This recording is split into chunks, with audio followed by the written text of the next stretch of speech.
This is Jordan Tower with JT News. Make sure you smash that like button, smash that subscribe button. 393 Crump presents Mr. Hardaway, the ultimate entrepreneur with clothing, books, and music. I grew up 393 Crump, apartment 206. A young nigga having dreams of getting rich. 393 Crump, Mr. Hardaway, all links are below. Alrighty, so we got Dame Dash today, and he speaks about Camron. He says now he's blaming Camron for the end of Rockefeller. Not him, not Dame Dash. He's not the cause for the end, right? He never accepts accountability. There's something wrong with this guy, I swear. Now he's had surgery on his eye, and he got new bottom teeth, but he's waiting for new top teeth. So he talks without the teeth in. He looks like he's 75 years old. I mean, don't go on camera. You know? Like, you don't have to be on camera all the time. Okay? Everybody else is doing something except for Dame Dash. This guy keeps trying to start art exhibits, bands, things he has no business doing. He never could start another record label. I mean, he did motor oil. I don't think anybody put a drop of that oil in their engine. Okay? Cookies. The cookies went out of business with his son. I mean, I'm not rooting against him, but like, why don't you do things that you're good at? You were good at managing artists. You were good at having a label. Why did he never build into that? And why every time he started a business with somebody, he points the finger at other people for getting screwed over? It just doesn't make sense.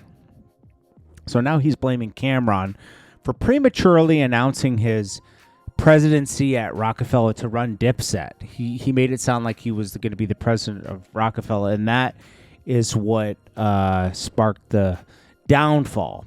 I'm going to tell you something. The downfall was sparked when he signed Camron. The downfall was sparked when when Dame Dash was acting like he was the boss of Jay-Z. Jay-Z didn't like that. It was supposed to be everybody was supposed to be equal. I'm telling you, that was the beginning. Jay-Z was already done with Dame Dash when he signed Camron in the first place. You could see it. I witnessed it at the Old Boy video. Jay-Z was not messing with Dame Dash. Period. Just wasn't messing with him anymore. This had been over since 2000. Okay, and 2002, 1 or 2 is when he signed Camron. And at the Old Boy video, they just weren't messing with each other. So it is what it is, man. Like, the person to blame is Dame Dash for acting too. People just don't like him, man. To be honest with you, like, I mean, he's inspiring and everything, but like,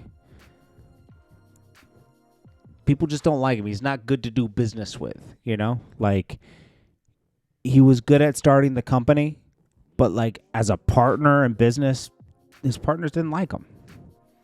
So him signing Camron was the end, because he probably did that behind Jay-Z's back, or Jay-Z wasn't really feeling it, or Jay-Z didn't like the structure of it.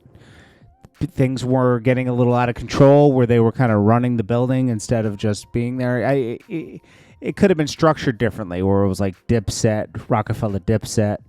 It didn't have to be straight Rockefeller if it was going to end up being the way it was. But he could have restructured the deal after a minute so it separated the business between Jay-Z and Beanie Siegel and everybody. I don't know. And then he says, Memphis Bleak warned you about doing that. Go talk to, Memphis Bleak was recently on Camron's Talk with Flea, and they talked about all this. Dame Dash needs to stop responding to everything. And to be honest with you, Dame Dash, when he went up to the Breakfast Club and he was talking about chatty patties, he was a chatty patty. He was talking about Lear Cohen and all his past business already at that point. He was just as much of a chatty patty as anybody else, okay? I like Dame Dash. It's just that, like, stop. Enough is enough, And that rock album is, it's not good, okay? Freeway's dope on it, but there's Freeway's doing that to help you out, man. Like, Freeway probably wouldn't release that kind of stuff. Ralo sends a message to Young Thug. And Freeway's super dope on that album, just so you know. I just want to make that clear. Dame Dash just isn't a singer. But, you know, Freeway's the type of guy that's going to just support you. He's a good friend, you know. So, salute to Freeway. Ralo says, hey, Jeff, the votes came in today, and these folks voted for me to nail you to the cross. We all know you 1,000% wrong, bro. You might never admit it, but I'm the disciple. Oh, gosh. They can't even stand to see a guy I had love for on that cross, no matter how much lame stuff you did. To me, and I'm staying on business. I can ride the wave and keep getting the money and views off bashing you. But when I say I love a person, I truly love them. I pray for you to deeply consider taking a different approach and at least trying to build back up what you have ripped apart. Y'all can say I'm lame and too kind-hearted, but I'll beat y'all to shake your hands afterwards. I'm going to tell you, he had no more. He's just backing down. He has nothing more to go against Young Thug. There's nothing more to say. It's been said. So he's backing down. Scrappy chimes in. Bro, the last person we want to hear from is Scrappy on this situation. Let's be real, okay? What does he have to offer on this situation? You were a crunk rapper. You were never a street rapper or anything. You were a crunk rapper. You like, put your hands on the club, put your money. He wasn't no street rapper. He had 2 songs. And now you're a loving hip-hop person. Like, that's your lane. Nobody wants to hear little Scrappy rap. I want to show you what's going on. Ain't no clout shit. I want to show you what's going on. I want to show you what's going on. All that southern shit y'all doing, y'all is really on southern shit. Even from him. Even from him. You from Atlanta, and you at this shit, you with this whole narrative, then I blame it on you too. Because if everybody got money and we get money, we can just meet up somewhere. Thug, if y'all want to meet up with Thug, y'all can meet up with Thug wherever he at. Y'all go fly on y'all private jet or any plane. They make them all. They make them for us. You can go get on the jet, fly to homie or whoever you beefing with, and make it happen. You can go make it happen. Like all this, like for real, man. Y'all are horrible. Like I'm for real, y'all are horrible. Like everybody just talking shit. Y'all are horrible. You can go meet up with these folks. Y'all got enough money. Y'all. Bro, all that, like, ain't nobody want to hear what Scrappy had to say about Atlanta rap scene since, like, 2008. Let's be real. It's been over. And he's lucky Love and Hip Hop hired him. Okay? But he's never been, like, he's not a Jeezy or a T.I. or a Gucci man. He's none of that. He's not a Little John. He had, like, 2 records. 2. That was it. He's like underground Atlanta in a sense. Just be real. Scrappy's cool and everything, but like you gotta accept things for what they are. Like he's not gonna dictate what's going on. Like you're not gonna hear Jeezy really talk about that. Probably T.I. will probably stay out of this. And Gucci Man, the only thing he's gonna do is check Young Thug. 50 Cent reacts to Mark Zuckerberg investing in Shreveport. Said all roads lead to Shreveport. Even Mark Zuckerberg is investing $10 billion into Shreveport. And he wants to team up with Mark Zuckerberg around some things, which I'm sure will happen.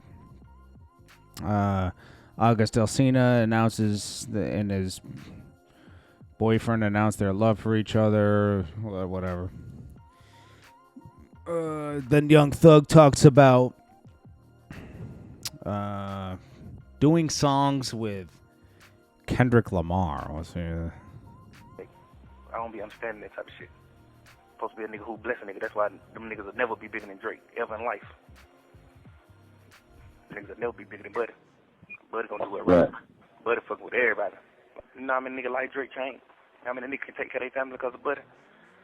Just like straight fucking with you. Kendrick, goddamn, put a nigga on.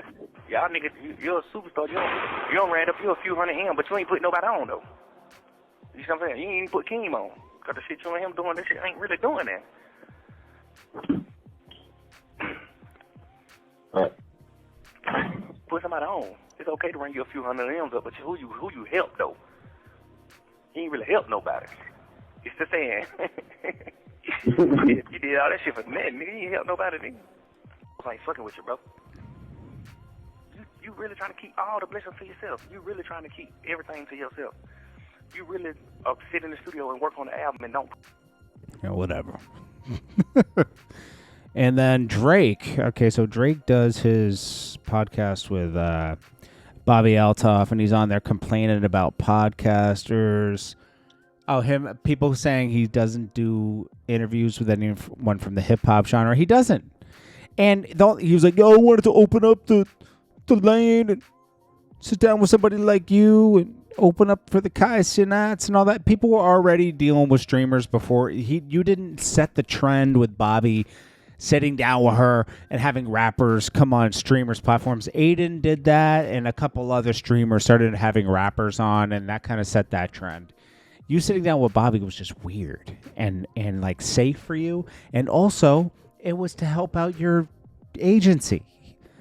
You got paid, and not maybe in the form of cash, but in the form of, keeping your agency happy to keep bringing you in money by sitting down with her. It was a favor.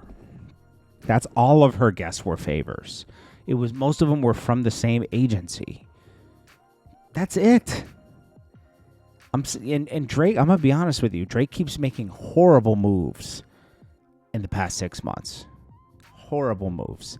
He didn't even completely support the Party Next Door album he did. Bro, Party Next Door props you up. He put the album, like, it's just, he's starting to look like a sucker, bro. Like, he put a lot of people on, don't get me wrong, but he's doing a lot of sucker moves in the past 6 months. I agree with some stuff, like kicking Khaled to the curb. Yeah, I'm all for that, because Khaled was a roach, a leech, Certain people got to get kicked to the curb, but Drake's just doing a lot of weird stuff. You got to come with some hit records, man, because it's these little sit-downs and everything, they're not as engaging anymore because you took an L and you got to come back, man. What you really need to do is drop a big song, and you haven't done that yet. 2 duds. You had better songs on the 100 gigs. Spotify expected to remove notable streaming volume from tracks across genres for 8 months in a row. Tomorrow, September 2nd. All right. Yeah, there's a lot of botting going on. And then Tyrese cries because all the money he lost, he just gotten a new deal. And, as he should, he praises God. Okay, that God blesses. But, bro, I hope you learned your lesson. You blew through millions of dollars, bro. You were about to be over. Tyrese ran through all his bread. All that boasting and acting like he was better than everybody else. You gotta remain as humble as you can, Help people, remain humble. And that's that. Anyways, we'll get to some more news a little later. Dame Dash needs to stay off camera, bro. I'll be honest. Just stay. Anyways, this is JordanTower with JT News. Make sure you smash that like button, smash that subscribe button. 393 Crump presents Mr. Hardaway, the ultimate entrepreneur with clothing, books, and music. 393 Crump, apartment 206. A young nigga having dreams of getting rich. 393 Crump, Mr. Hardaway, all links are below.